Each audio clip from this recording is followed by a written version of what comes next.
Alright,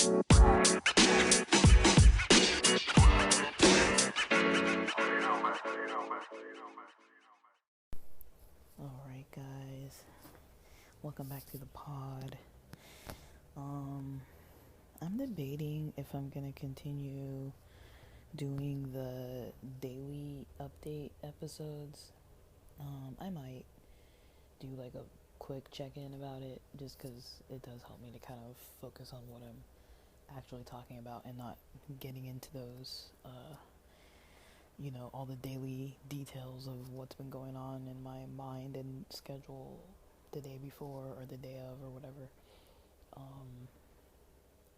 Like I might focus on highlights a little bit. I don't know. It's kind of hard for me to like not ramble though, so I don't know. I'm debating if I'm gonna stop doing that, but on some of the pods on occasion I do a book reading like like over a 30-day period of time reading a book, just either by chapter if it's 30, like a 30-day kind of chapter book, or like just dividing it into 30 pages. So inspired by Jamie Messina, you know, she's an LGBT content creator, a type of a coach who does like mindset coaching and things like that. I really like her content. She really provides a lot of value, and I initially read her book. Hers was the first one. Now, I'm not going to read word for word any of these books. Sometimes I'll take like a sentence that kind of like pops out to me, and then otherwise, I tend to just talk about, just the general portion that I read. And so I'm going to be going through this book, The Four Agreements. It's a popular one. It got really popular. It's by Don Miguel Ruiz. It says, A Practical Guide to Personal Freedom, a Toltec Wisdom Book. And over 30 days, I've divided it into about 4.3 or 4.5 or so pages of reading. It's 130 pages, and the version of the book I have 130 pages, not counting like the introductory and the end part that says like prayers and stuff like that. If you just count the actual main content pages, this first chapter is called chapter 1, Domestication and the Dream of the Planet. So it's going to take a couple days to read through this section, but I kind of wanted something to delve into that's not just like me in my own head. So I'm going to talk about my understanding of things. Now, my reading comprehension isn't always great, and at the moment I'm reading this on a Saturday afternoon, but usually it would probably be first thing in the morning. When I usually record pods, usually I do it early in the morning, so it would likely be earlier in the morning when I'm tired and groggy, and drinking some coffee or some kind of morning drink to kind of get my energy and focus and kind of like mindset going for the day and kind of like intentions set for the day and stuff.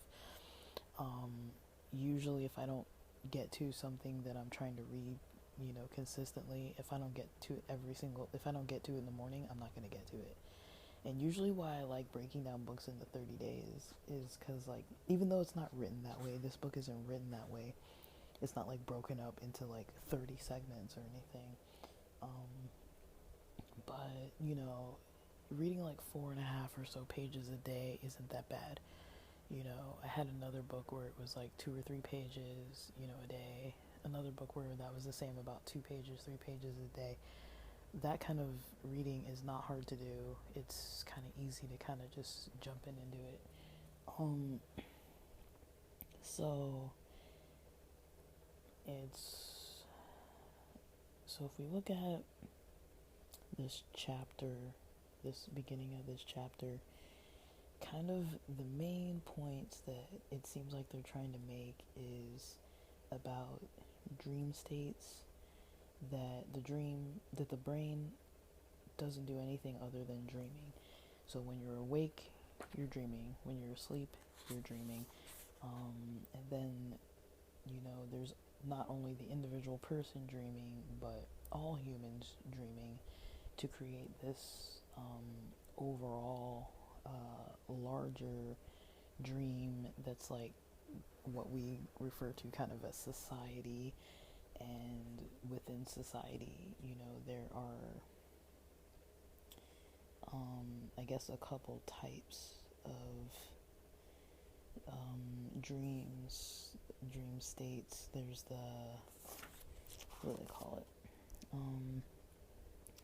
There's the outside dream and the inside dream. So the outside dream has to do with like the rules that society kind of places out there, and included in those rules are the people who teach you those rules. So it's basically nurture, right? Nurture environment. That is the outside dream.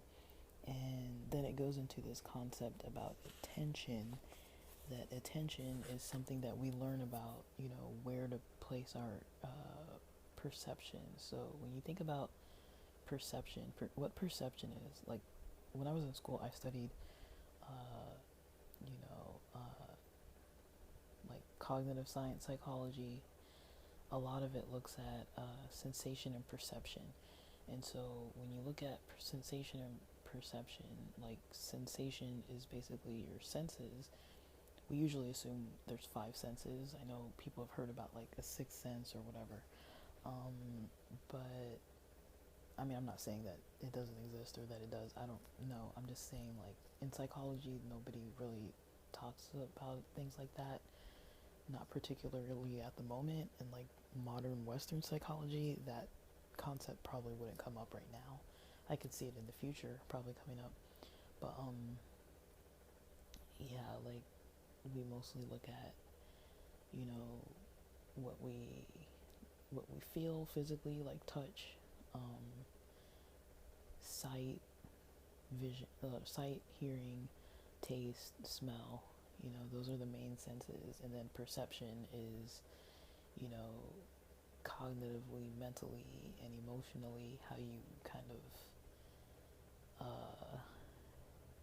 tune into your senses, how you kind of describe and interpret what stimuli you're either taking in from the world, like what the world is doing to you, or what you're taking in, or when you're looking outward, what you're kind of like absorbing, if that makes sense. Like either like, so for example, I can be sitting here in the room, have a fan on, the fan is making a little bit of noise, and that is something that's happening to me.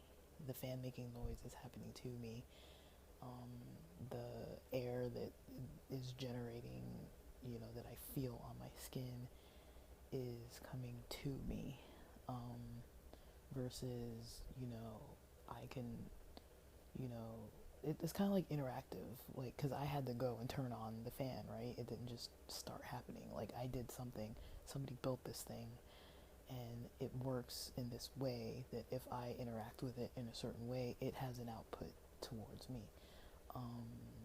And I'm inputting that information from different senses.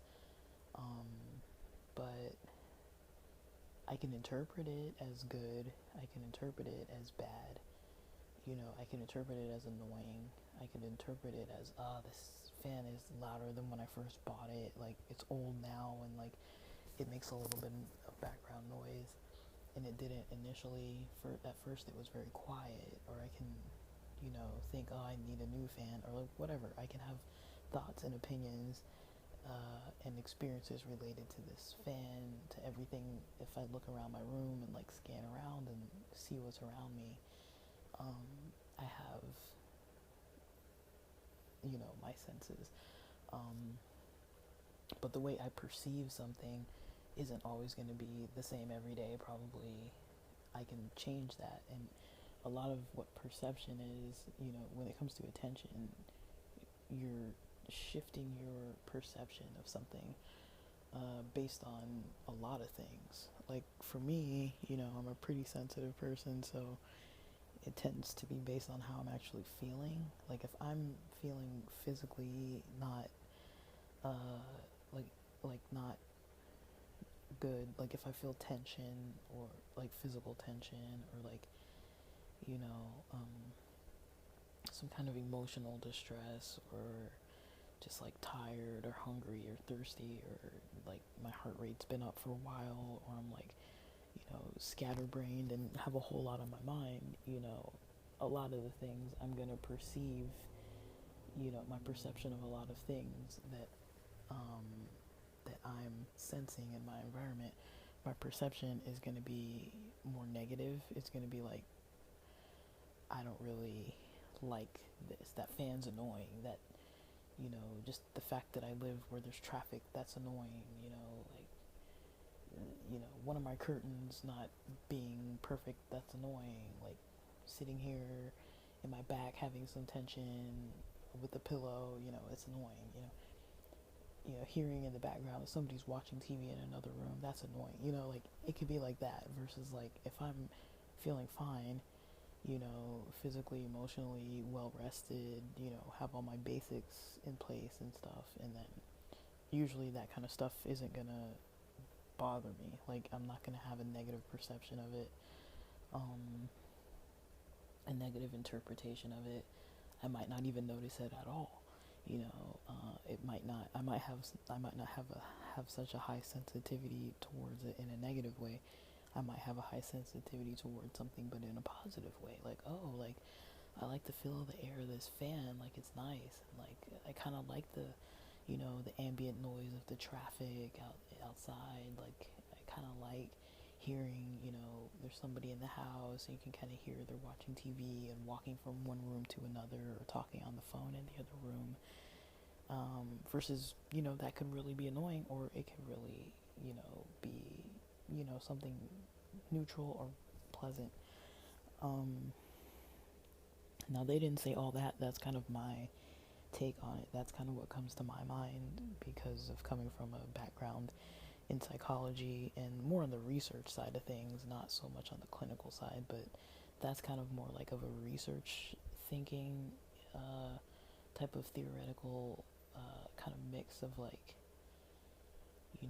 thinking of more like kind of along the spiritual end of a person's well-being, and then just kind of what's happening, the science, the waves in the air, everything is pretty much waves, everything you see visually is because of wavelengths, everything you hear is because of waves, everything you feel physically, touch has to do with waves. It's all waves, energy.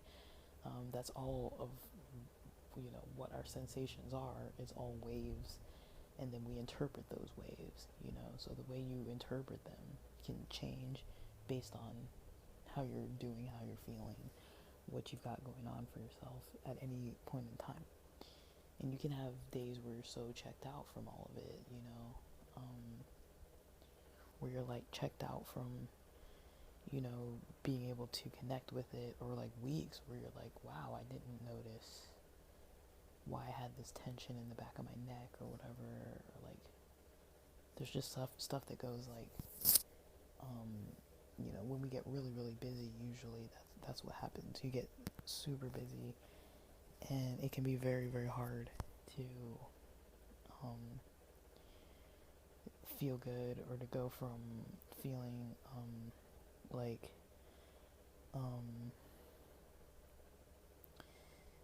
to go from feeling like you're pretty connected to things in your environment and like feeling good and like relaxed and focused and all the things that we want to feel, all the things that we would label as like these are good ways to feel. Like sometimes we can be so busy and disconnected from it, but maybe not unhappy, still like okay with it, just busy and like not in touch or in tune with it. Then other times we can be just like either not busy and overwhelmed or busy and overwhelmed, or somewhere in between. So I don't know. When I read books, this is kind of where my head goes. Like when I'm on a day when I'm like thinking, pretty actively thinking, and when I've got the gears turning in my mind. This is kind of how my mind works. On page 4, there's a part that says, we call this a page in a book. The word page is an agreement that we understand. And they talk about this concept of like, this is the the book is called The Four Agreements, and it talks about page, and so when it talks about us understanding a code,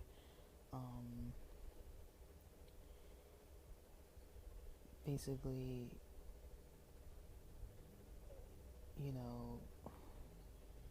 it kind of has a lot of interactive particles between like yourself, kind of this code that's going around that we kind of like are expected to understand through all the learning and attention we've spent on like understanding how to live in society, and then also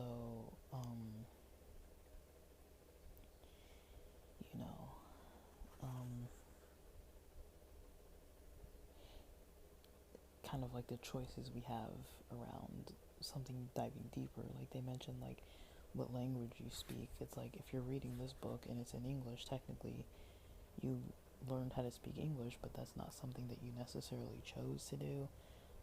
As far as religion, morals, values, a lot of that stuff you didn't really actively choose. You were just born into a place where you're kind of taught that, this is how to live, this is the way to live, and you just do it, So, yeah, when it comes to this book, I've had it for a while. I think I've read it, but I think I breezed through it. Like, you can read it real quick. It's 130 pages, but it's not a dense book as far as written content, but as far as, like, meaning to the content and, like, depth of the content, I think it's pretty deep and worth reading through a little more detail and thought. Now, I'm not sure if every day I'm going to be on point and thoughtful. I'm not sure if every day I'm going to be,